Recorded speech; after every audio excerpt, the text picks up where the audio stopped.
আসসালামু আলাইকুম দর্শক সকলকে স্বাগত জানাচ্ছি আমার দেশ আজকের বিশ্বে। সঙ্গে আছি নাইমুল ইসলাম।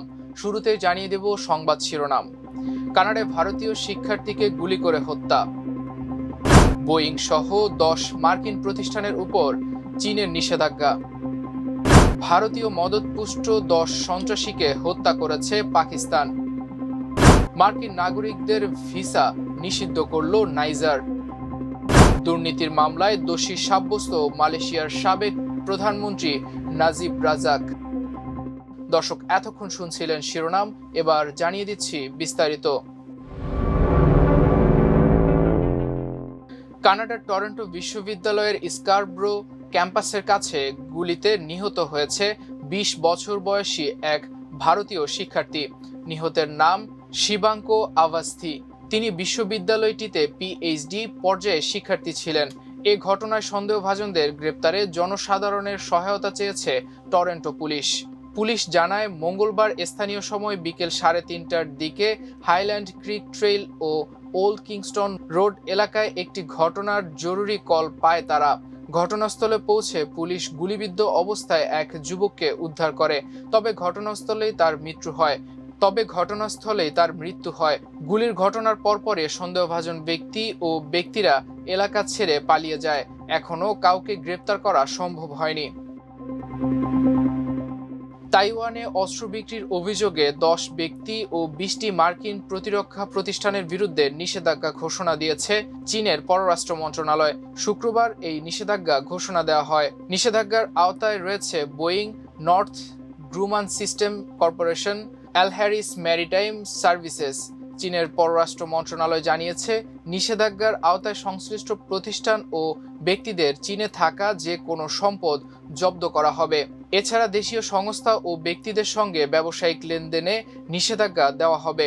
তালিকাভুক্ত ব্যক্তিদের মধ্যে প্রতিরক্ষা প্রতিষ্ঠান, আন্ডুরিল ইন্ডাস্ট্রি সহ প্রতিষ্ঠাতা ও নিষেধাজ্ঞার আওতাধীন প্রতিষ্ঠানগুলোর 9 জন উচ্চ পদস্থ কর্মকর্তা রয়েছেন। তাদের চীনে প্রবেশও নিষেধাজ্ঞা আরোপ করা হয়েছে।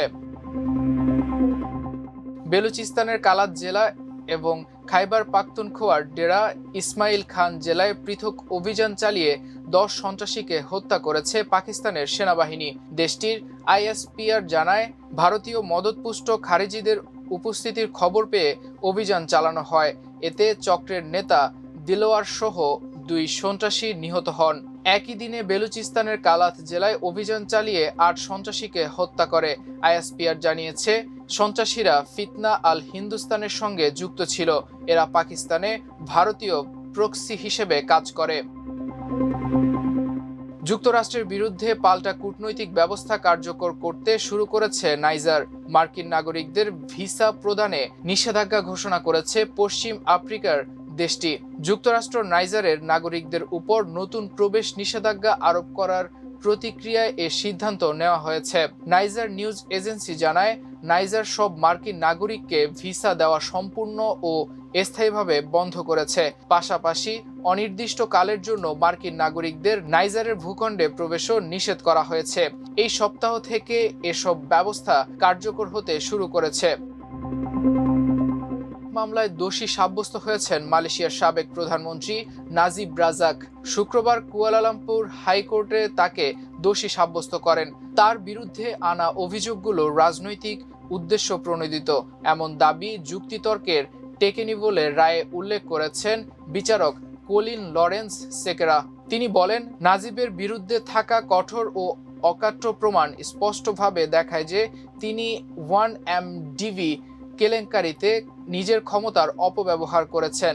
বিচারকের রায়ে বলা হয়, প্রধানমন্ত্রী, অর্থমন্ত্রী এবং এমডিবির উপদেষ্টা বোর্ডের চেয়ারম্যান হিসেবে নাজিব যে ব্যাপক ক্ষমতা ভোগ করতেন তা ব্যবহার করেই তিনি অপরাধ সংগঠিত করেন। এমন প্রমাণ আদালতে উপস্থিত হয়েছে।